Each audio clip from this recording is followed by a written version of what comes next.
কর্তৃক আয়োজিত আজকের চলমান সভায় সহযোগিতার সভাপতি লক্ষ্মীপুর পৌর যুব দলের সুযোগ্য আহ্বায়ক যারা ফয়েজ আহমদ, উপস্থিত আছেন লক্ষ্মীপুর জেলা যুব দলের সুযোগ্য সাধারণ সম্পাদক জনাব সৈয়দ রশিদুল হাসান লিঙ্কন, উপস্থিত আছেন লক্ষ্মীপুর সদর উপজেলা যুব দলের সদস্য সচিব কাজী বেলাল উদ্দিন, এই এলাকার কৃষি সন্তান, উপস্থিত আছে লক্ষ্মীপুর পৌর যুব দলের যুগ্ম আহ্বায়ক আনোয়ার হোসেন জুনপু এবং লক্ষ্মীপুর পৌর মহিলা দলের সভানেত্রী জনাবা সালমা আক্তার সহ উপস্থিত লক্ষ্মীপুর পৌর যুব দল এবং এই ওয়ার্ড বিএনপির সভাপতি, সাধারণ সম্পাদক, সাংগঠনিক সম্পাদক সহ উপস্থিত ব্যক্তিবৃন্দ, আসসালামু আলাইকুম ওয়া রাহমাতুল্লাহি ওয়া বারাকাতুহু।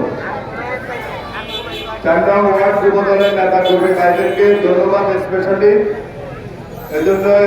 ধন্যবাদ যে আমাদের নেতা কর্মী ভাইরা এখন পর্যন্ত দীর্ঘক্ষণ বসে অপেক্ষা করতেছে এবং নেতৃত্বের বক্তব্য শুনছে। এই জন্য সবাইকে ধন্যবাদ জেলা যুব দলের পক্ষ থেকে।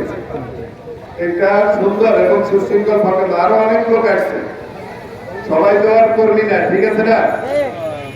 যারা কর্মী, যারা দলের জন্য ত্যাগ করার জন্য প্রস্তুত আছে, যারা দলকে ভালোবাসে, যারা দলের জন্য কষ্ট করার জন্য রাজি হয়, তারাই বসে থাকতে পেরেছে এই দীর্ঘক্ষণ গরমের মধ্যে, প্রচন্ড গরমের মধ্যে যারা বসে আছেন। আপনাদের সবাইকে অন্তরের অন্তঃস্থল থেকে আবারও ধন্যবাদ জানা যায়। সম্মানিত যুব দলের নেতা কর্মী ভাইরা, আপনারা জানেন আমাদের যুব আজকের উদ্বোধক বলেছিল সংক্ষেপে, আমি একটু বিস্তারিত বলি যে বিএনপি এবারে নির্বাচনের আগে কথাগুলো এর জন্য বলছি। আমরা 4 নম্বর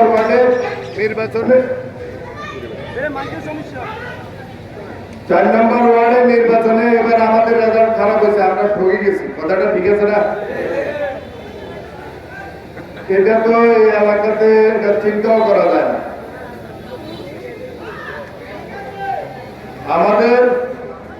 আমাদের লোক আমাদের সাথে বিএনপি সাংগঠনিক সম্পাদক কাজ করতেছে। এখন এবার যে পৌরসভার ইলেকশন হবে তখন দেখবেন অরিজিনাল ভোট কার পড়ে। আমরা জানি এখানে অনেক অঙ্ক হচ্ছে, অনেক ষড়যন্ত্র হচ্ছে। আমাদের অনেকের ভোট সরকার জান্নাত কিনে কোনা করলেন, সালসালা জান্নাতে চলে যাওয়ার লাই, ঠিক আছে না? দিছে না? আমাদের পরিবারের অনেক নেতার পরিবার ঠিক ছিল না। এটা অবশ্য দোষের কিছু না, কারণ এই জামাতে ইসলামকে বিগত 17 বছর বিএনপি আশ্রয় প্রশ্ন দিয়ে, ঘরে জায়গা দিয়ে, এদেরকে দুধ তলা দিয়ে আমরা কালচা আমাদের জোটের থাকার কারণে আমরা তাদের উপর যত অত্যাচার হয়েছে, বেশিরভাগ অত্যাচারের ভাগিদার বিএনপি হয়েছে। তাদেরকে বাঁচাতে গিয়ে বেগম খালেদা জিয়া জেল কাটতে হয়েছে। তাদেরকে বাঁচাতে গিয়ে বিএনপিকে এই স্বাধীনতা বিরোধী তথ্যা অপবাদ গায়ে মারতে হয়েছে। বিএনপির বিরুদ্ধে আওয়ামী লীগ বারবার বিভিন্ন স্বাধীনতা বিরোধীর সাথে আঘাতের অপবাদ এই বিএনপির বিরুদ্ধে নিয়েছে। বিএনপি এদেরকে আশ্রয় দিতে গিয়ে এই ঘরে এদের মহিলাদেরকে ডেকে এনে তালিমে বসাইয়াছে, আর ঘরে বসে এদেরকে হেরাতে আওয়ামী লীগের বাড়িতে যাইতে পারতো না। এদেরকে আমরা আমাদের ঘরে জায়গা দিয়েছি, আমরা ভাবছি এরা আমাদের বন্ধু, কিন্তু এরা আমাদের ঘরে ভাত খায়, আমাদের ঘরে আশ্রয় নিয়ে আমাদের মা বোনদেরকে ভুল বুঝে ধোঁকা দিয়ে মিথ্যা কথা বলে আমাদের সাথে প্রতারণা করে আমাদের লোকদেরকে আমাদের কাছ থেকে বিচ্যুত করে নিয়েছে। এইটা আমরা তাদেরকে সুযোগ দেওয়ার কারণে সুযোগ করতে পেরেছে, না হয় তারা এই সুযোগ করতে পারত না। তাহলে তারা আমাদের সরলতার সুযোগ নিয়ে আমাদের পিঠে ছুরি বসিয়ে দিয়েছে। এরা আমাদেরকে উপর দিয়ে ভালো আছে, বন্ধু ভাব দেখাচ্ছে, ভিতর দিয়ে আমাদেরকে সবাই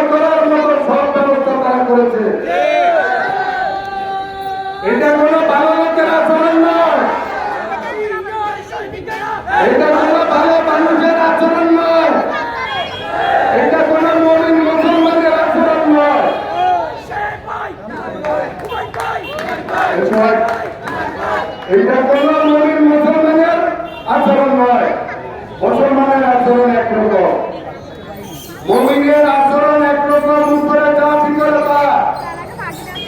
যারা নিজেদের পরিচয় গোপন করে, যারা মানুষের চোখের উপর দিয়ে ভালো ভালো আচরণ করে, ভিতরে দিয়ে পিছন দিয়ে ছুরি মারার মতো ব্যবস্থা করে, এইটা মুমিনের আচরণ নয়, এটা মুসলমানের আচরণ নয়। মুসলমান সাদা সিধা একরকম, মুসলমান উপরে যা ভিতরে তা। মুসলমান মুনাফিকি করে না, মুসলমান মানুষের সাথে প্রতারণা করে না। আল্লাহ রাসূল সাল্লাল্লাহু আলাইহি ওয়াসাল্লামের হাদিস, যারা মানুষকে ঠকায় প্রতারণা করে তারা আমার না, স্পষ্ট আছে। আল্লাহ রাসূল সাল্লাল্লাহু আলাইহি ওয়াসাল্লাম হাদিস শুরু করে দিয়েছে, এরা আমার না। যারা মানুষকে প্রতারণা করে, মানুষকে ঠকায়, উপর দিয়ে বন্ধু বন্ধু বলে ঘরে ঢুকে আর ভিতর দিয়ে ঘরের শীত কাটে, উপরে একরকম ভিতরে আরেক রকম, এরা মুমিন না, মুসলমান না। মুসলমান এদেরকে বলে না, এদেরকে মুনাফিক বলে। রাসূল সাল্লাল্লাহু আলাইহি ওয়াসাল্লামের জামানায় মুনাফিকরা পরিচয় গোপন করত। মুনাফিকদের সর্বপ্রথম ভূমিকা ছিল তারা আল্লাহ রাসূলের কাছে আসি বলতো যে আমরা মুসলমান। আসলে তারা মুসলমান না, তারা ছিল কাফের। তারা মুসলমানদের সাথে মিশত, গোপন কথা নিত, কাফেরদের কাছে গোপন কথা প্রচার করত, মুসলমানদের গোপন কথা প্রকাশ করত, মুসলমানদেরকে বিভ্রান্ত করত। মুসলমানদেরকে বিপদে ফেলানোর জন্য তারা এমনি করত।